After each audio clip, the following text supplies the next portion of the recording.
여러분 안녕하십니까, 이상로입니다. 오늘도 미디어 해설을 해드리도록 하겠습니다. 오늘 미디어 해설은 그 세월호입니다. 지금 세월호는 사고 해역에서 인양이 돼서 그 목포 신항으로 이동 중입니다. 물론 이제 목포 신항으로 가게 되면 여러 가지 사고 조사들이 이루어질 것으로 보입니다.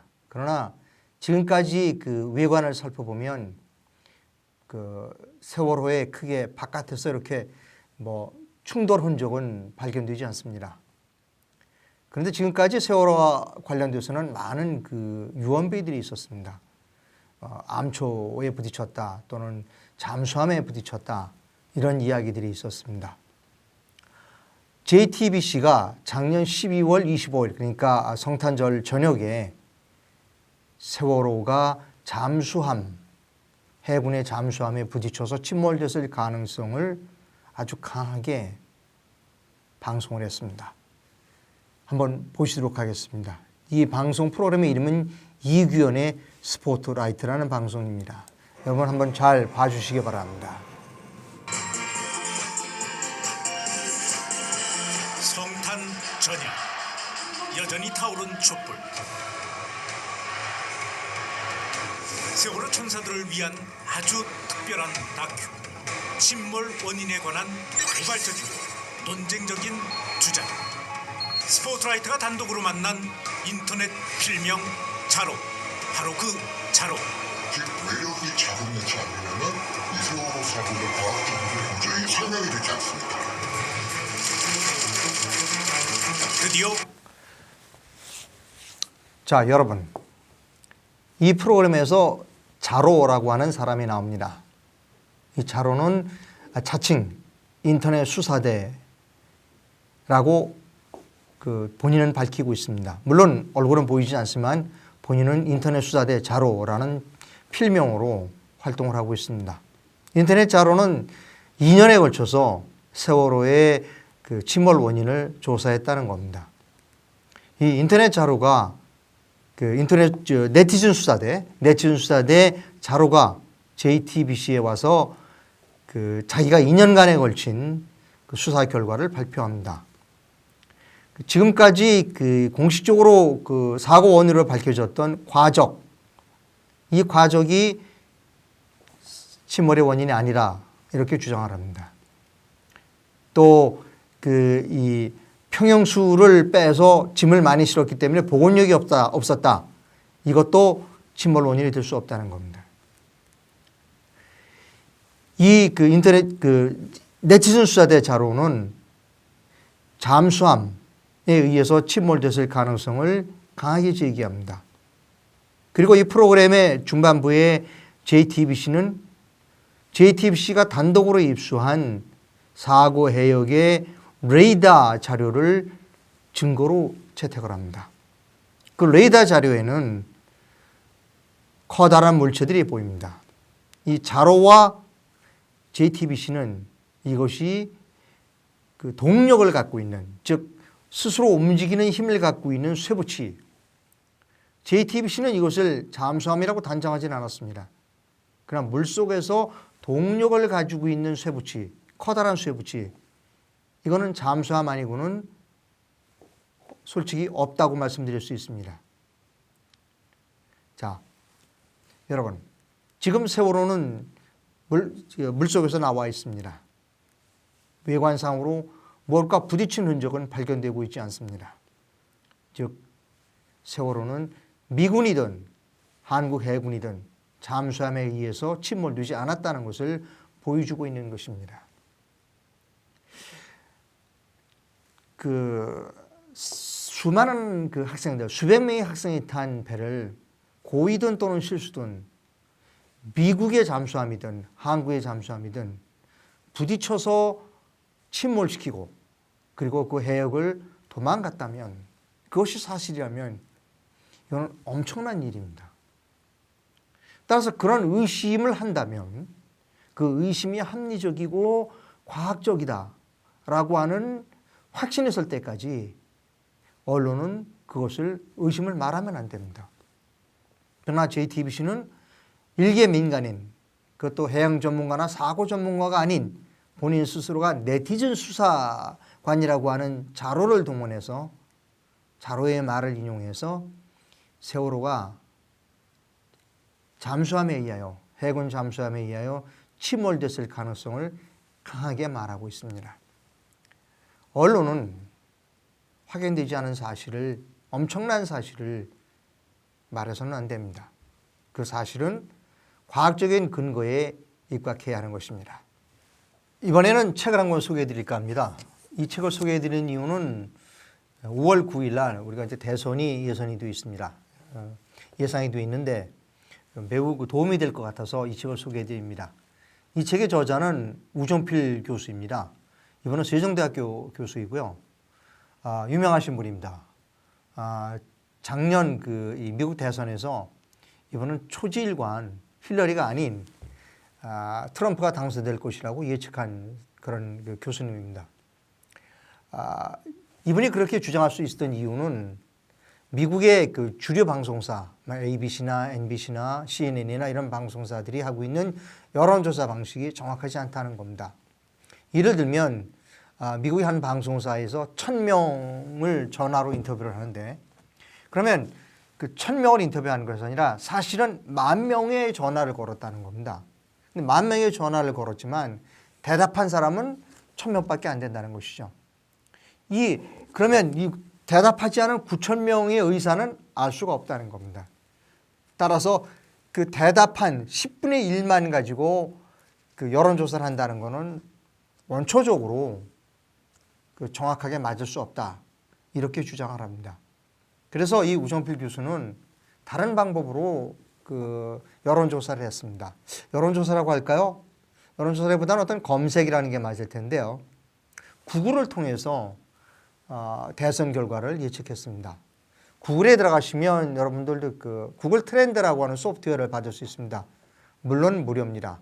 구글 트렌드 어떤 경향이나 그 흐름 같은 것들을 볼 수 있죠. 즉 검색 검수가 어떤 것을 사람이 많이 검색했는가 하는 것을 알 수 있는 그런 프로그램입니다.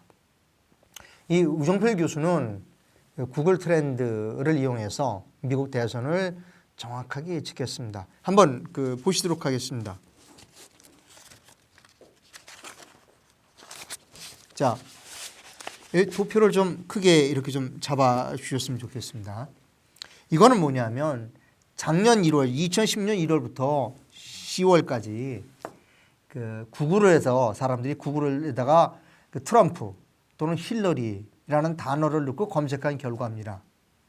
이 도표를 보시면 한 번도 1월부터 10월까지 한 번도 이 트럼프는 힐러리보다 검색 건수가 뒤처진 일이 없습니다. 그래서 이 우 교수는 작년 1월부터 끊임없이 이 트럼프가 당선될 것이다 라고 얘기를 했습니다. 그런데 미국 주류 언론들은 계속해서 그 시간이 갈수록 힐러리가 압승할 것이다 이런 예측을 내놓았습니다. 전혀 구글의 검색 결과와는 다른 결과지요. 자, 또 재미있는 거를 보여드리겠습니다. 그러면 구글에 가서 사람들이 검색만 많이 하면 그 사람이 당선될 수 있느냐? 이럴 수도 있지 않겠냐는 겁니다. 뭐 좀 허튼 소리 많이 해서 사람들이 관심을 끌 수 있지 않겠는가? 맞습니다.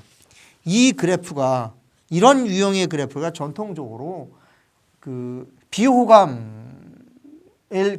검색한 결과라는 겁니다. 이렇게 한 번 검색 결과가 있다가 그 다음에는 없다는 것은 이 사람이 한 번 좀 사람의 이목을 끌기 위해서 좀 사례에 맞지 않는 좀 헛소리 비슷한 걸 했을 때는 한 번 검색 결과가 높아졌지만 그 뒤로는 검색을 하지 않는다는 것이죠. 그 사람은 믿을 수 없는 사람이다. 이렇게 되는 겁니다. 그러면 과연 미국의 트럼프가 비호감이었을까요? 그 사람은 허튼 소리 많이 하는 사람이야 라고 했을까요? 그렇지 않다는 겁니다. 이 밑에 있는 도표를 좀 잡아 주십시오. 이 밑에 있는 도표가 그걸 보여주는데요. 자, 보십시오. 여기 보면 트럼프가 이렇게 여러 차례에 걸쳐서 검색 결과가 높은 걸 볼 수 있습니다. 이것은 뭐냐면 한 번 허튼 소리 했으면 사람들이 그 다음에 검색을 하지 말아야 되는데 계속해서 검색을 했다는 것이죠. 이 검색 높은 때에 조금 성적인 발언한 일도 있었습니다. 그럼에도 불구하고 트럼프의 검색 건수가 높았다는 것은 사람들은 트럼프를 미국 사람들은 비호감으로 보지 않았다는 것을 증명하고 있습니다. 자, 다음에는요. 자, 그래서 매우 결정적인 도표입니다. 이렇게 빨간색의 그래프가 트럼프고요. 이 청색이 힐러리입니다. 한 번도 2006년 1월부터 2016년, 그러니까 2016년 1월부터 2016년 7월까지 한 번도 힐러리는 트럼프보다 구글에서 검색 양이 많지를 않았다는 겁니다. 결국 트럼프가 당선되지 않았습니까? 자, 그러면 검색을 할 때 어떻게 검색했는가를 한번 보여드리도록 하겠습니다. 자, 우리가 검색을 할 때는 검색어라는 것을 입력을 합니다. 그래서 이번에는 어떻게 했는가 하면 그 영어로 vote, 그러니까 투표, 그러니까 투표 and 힐러리, 투표 and 트럼프, 즉 누구에게 투표할 것이냐, 누구에게 표를 더 줄 것이냐를 물었다는 것이죠. 역시 투표라는 단어를 같이 검색을 했을 때도 트럼프가 월등히 검색 건수가 많았다는 겁니다. 그래 그 다음에는 이제 검색 건수를 좀 바꿨습니다. 검색어를 바꿨습니다. 어떻게 바꾸는가 하면 러브라는 단어를 좀 바꿨습니다. 즉 이렇게 러브 앤드 힐러리, 러브 앤드 트럼프, 즉 어떤 후보를 뭐 힐러리를 사랑하느냐, 트럼프를 사랑하느냐를 물었다는 것이죠. 그랬을 때 역시 사랑이라는 단어가 들어갔을 때도 트럼프가 검색 건수가 많았습니다. 물론 그 트럼프가 조금 과격한 말도 많이 했고 여성의 성적인 그 좀 비하 발언도 했지만 여전히 미국 사람들은 그럼에도 불구하고 트럼프를 사랑했다는 겁니다. 좀 놀라운 결과이죠. 자, 그 다음 도표를 좀 보여드리도록 하겠습니다. 예. 이번에는 검색을 할 때 대통령, 프레지던트, 대통령이라는 단어를 같이 검색을 했습니다. 그러니까 대통령 앤드 힐러리, 대통령 앤드 트럼프라고 검색했을 때, 즉 누가 대통령이 됐으면 좋겠냐라고 물어봤다는 이야기죠. 그랬더니 이렇게 트럼프가 우세했다는 겁니다. 결국 미국 선거에서 구글의 그 검색량이 미국 대선 후보를 누가 더 지지하느냐를 정확하게 보여줬다는 것을 의미합니다. 여러분 책은 잠시 엮고 저를 잠깐 봐주시기 바랍니다. 그러면 여러분 이런 의문이 있으실 것 같습니다. 그럼 우리나라 대선도 5월 9일 날 실시하게 될 대통령 선거도 구글을 통해서 한번 미리 예측할 수 있지 않을까? 우리나라 대선은 어떻게 될까? 이런 그 의문을 또 이런 호기심이라고 그럴까요? 그런 걸 좀 느껴보시지 않습니까? 맞습니다. 우 교수가 우리나라 대선에 대한 검색을 구글에서 했습니다. 보여드리겠습니다. 흥미 있으시죠? 자, 물론 이 대선 결과는 5월 9일 날 할 대선이 아니라 지난 2012년도의 대선입니다. 2012년도 대선의 후보는 박근혜 후보, 안철수 후보, 문재인 후보, 이 세 후보가 가장 유력한 후보였습니다. 이 도표를 좀 자세하게 봐주십시오. 매우 중요한 도표입니다. 자, 이 도표에 보면 여기 1번, 2번, 3번이라는 번호가 붙어 있습니다.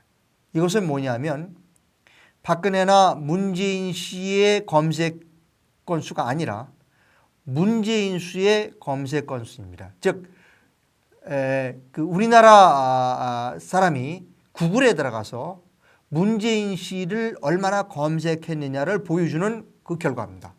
첫 번째 1번일 때 이때는 안철수 씨가 죄송합니다. 말을 좀 바꾸었습니다. 안철수 씨입니다. 안철수 씨가 1번, 2번, 3번 안철수 씨가에 대한 검색 결과입니다. 1번은 안철수 씨가 이 예능 프로그램에 나왔을 때 이렇게 검색이 높은 결과를 가져왔습니다. 두 번째 상당히 이 두 번째 높은데요. 이거는 안철수 씨가 대선에 출마하겠다라고 출마 선언을 했을 때 상당히 검색 결과가 높았다는 겁니다. 그런데 세 번째 보면 이 세 번째는 안철수 씨가 대선 후보에서 사퇴했을 때의 검색 결과입니다. 그렇게 많지 않죠. 그러면 누가 상대적으로 검색 결과가 높아졌냐는 겁니다. 박근혜 후보입니다. 이렇게 안철수 씨가 후보로 사퇴했을 때 그 표가, 그러니까 죄송합니다. 표는 아니고 검색의 결과가 박근혜 후보 쪽으로 몰려 있었다, 옮겨갔다는 겁니다. 물론 이 결과가 그대로 갔으면 대선이 어떻게 될 거다라고 단정할 수는 없습니다. 그러나 작년 2016년도에 미국의 대선을 정확하게 맞춘 이 툴, 기구가, 방법이 구글이었다는 겁니다. 여러분 그 구글에 들어가시면 그 구글 트렌드라고 하는 소프트웨어를 받기는 그렇게 다운받기는 어렵지 않습니다. 여러분도 한번 그 다운을 받아서 한번 해보시기 바라고요. 아마도 이 우 교수께서는 계속해서 우리 지금 현재 거론되고 있는 대선 주자들에 대한 검색 그 결과를 축적하고 있지 않을까 이런 생각을 합니다. 여러분 제가 오늘 이 책을 소개해드린 이유는 분명한 목적이 있습니다. 이제 대선을 얼마 남겨두지 않은 상태에서 여러 그 방송이나 신문에서 여론 결과 이렇습니다라고 발표를 할 겁니다. 근데 그것이 전화 여론조사 결과일 경우에는 그렇게 신빙성이 있을까요? 이 우 교수는 전화 그 여론조사 결과는 신빙성이 없다 이렇게 말합니다. 따라서 여러분께서 그 미디어를 통해서 5월 9일 대선에 앞두고 발표되는 여러 가지 그 여러 기관에서 하는 여론조사가 전화조사에 의한 것이라면 한번 신빙성 100% 믿을 수 있는 것인가는 생각해 볼 필요가 있습니다. 오늘 미디어에서는 여기까지 하도록 하겠습니다. 여러분 다음 시간에 뵙겠습니다. 감사합니다.